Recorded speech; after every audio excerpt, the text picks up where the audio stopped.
అందరికీ నమస్కారం అండి. మన శ్రీదేవి కథల ఖజానాకి మీ అందరికీ స్వాగతం. విజయలక్ష్మి అవధానుల గారు రాసిన చిన్న కథ అహానికి ఆవలి తీరం వినేద్దామండి. ఇక ఆలస్యం చేయకుండా మనం కథలోకి వెళ్ళిపోదాం.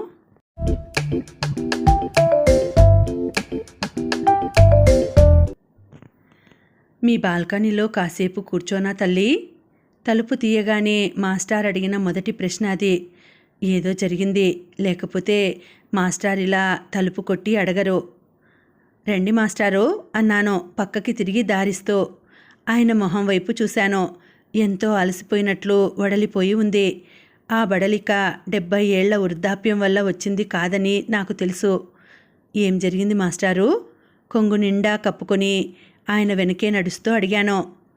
మరేం జరుగుతుంది తల్లి? మొన్న ఆ వెనక వీధిలో ఓ ముస్లిం కుర్రాన్ని చంపేశారుగా. ఈరోజు ఈ ముందు వీధిలో ఓ హిందూ కుర్రాన్ని చంపేశారు విచారంగా అన్నారాయన. నాకు అర్థమైపోయింది. ఆయనకిప్పుడు మనశ్శాంతి కావాలి. హాల్లో ఉన్న పడక కుర్చీని బాల్కనీలో వేశాను. ఆయన మౌనంగా ఆ కుర్చీలో కూర్చున్నారు, దూరంగా కనపడుతున్న మంటను చూస్తూ. నేను మరి ఆయన్ను మాట్లాడించలేదు. మా ఎదురిల్లే ఆయనది. వాళ్ళ బాల్కనీ ఉత్తరం వైపు, మా బాల్కనీ దక్షిణం వైపు. ఊరి చివరున్న 3 అంతస్తుల మేడలో 3వ అంతస్తు మా ఇద్దరిది. వాళ్ళ బాల్కనీలో కూర్చుంటే ఊరంతా కనపడుతుంది. అటు ఇటు తిరుగుతున్న మనుషులు, కార్లు, లారీలు, స్కూటర్లు, యాక్సిడెంట్లు, దెబ్బలాటలు, ఊరేగింపులు, ఓట్ల కోసం ఉపన్యాసాలు, అరుపులు అన్నీ కనపడతాయి. మా బాల్కనీలో కూర్చుంటే 2-3 కిలోమీటర్ల మేర నిర్మానుష్యమైన నేల తప్ప మరేం కనపడదు. ఎప్పుడో 4-5 రోజులకోసారి కనపడే ఒక మంట తప్ప. నేను కాపురానికి వచ్చిన కొత్తలో ప్రత్యేక తెలంగాణ రాష్ట్రం కావాలంటూ జరిగిన గొడవలో ఆయన కొడుకు చనిపోయాడు. మర్నాడు మొట్టమొదటిసారిగా మాస్టారు మా ఇంటికొచ్చారు. అప్పుడు ఇలాగే అడిగారు, మీ బాల్కనీలో కూర్చోనా తల్లి అంటూ. ఆ రోజు భయంగా తలుపి బాల్కనీ తలుపు తెరిచాను. అసలు ఆ తలుపు ఎప్పుడూ నేను మూసే ఉంచేదాన్ని. ఆ తలుపు తెరిచి బయటకు చూడాలంటే గుండెల్లోంచి వణుకొచ్చేది. కానీ ఆ పెద్దాయన అడిగితే కాదనలేక ఆ రోజు ఆ బాల్కనీ తలుపు తెరిచాను. ఆ తర్వాత ఎన్నోసార్లు మా ఇంటికొచ్చారు. వచ్చినప్పుడల్లా ఏమీ మాట్లాడరు. తిన్నగా వెళ్ళి బాల్కనీలో కూర్చుంటారంతే. అలా మౌనంగా కూర్చొని దూరంగా కనపడుతున్న మంటను చూస్తుండిపోతారంతే. హాయిగా వాళ్ళింటి బాల్కనీలో కూర్చొని మనుషుల్ని చూసుకోవచ్చుగా. ఇక్కడికొచ్చి చీకట్లో ఆ మంటను చూస్తూ కూర్చోవడమేమిటి అంటారు ఈయన అప్పుడప్పుడు వెటకారంగా. అలా అనకండి, అది ఉత్తమంట కాదు, అహాన్ని కాల్చేసే మంట అంటాను నేను.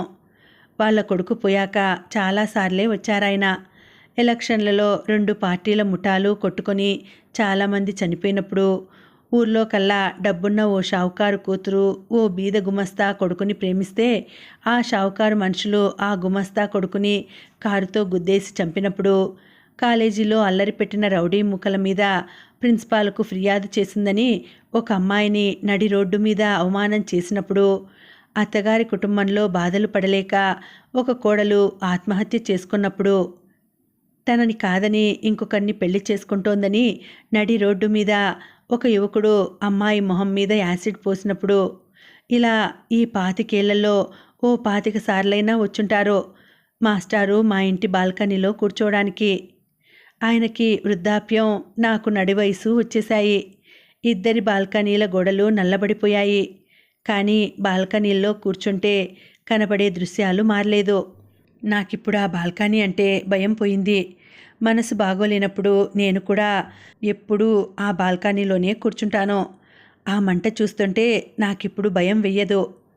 నేనేమిటి అన్న ప్రశ్నకు జవాబులా ఆ మంట కనపడి మనశ్శాంతినిస్తుంది.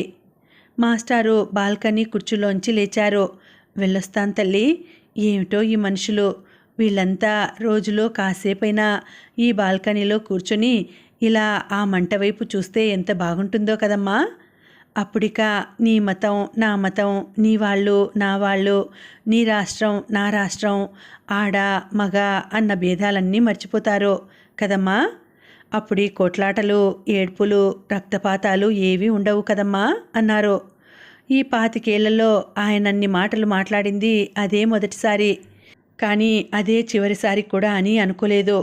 మర్నాడు ఎదురింట్లో ఏడుపులు వినిపిస్తుంటే గబగబా వెళ్ళాను. మాస్టర్ ఇంకా ఈ లోకంలోనే లేరు. ఎప్పుడూ లేనంత ప్రశాంతంగా ఉంది ఆయన మొహం. సాయంత్రం చీకటి పడుతున్నప్పుడు బాల్కనీలోకెళ్ళి కూర్చున్నాను. దూరంగా కనిపించింది మంట. ఆ క్షణంలో ఆ మంట అహానికి అవతలి తీరంలా కనిపించింది. అక్కడ దూరంగా మండుతున్న ఆ చితి మీద మాస్టారున్నారని తెలుసు.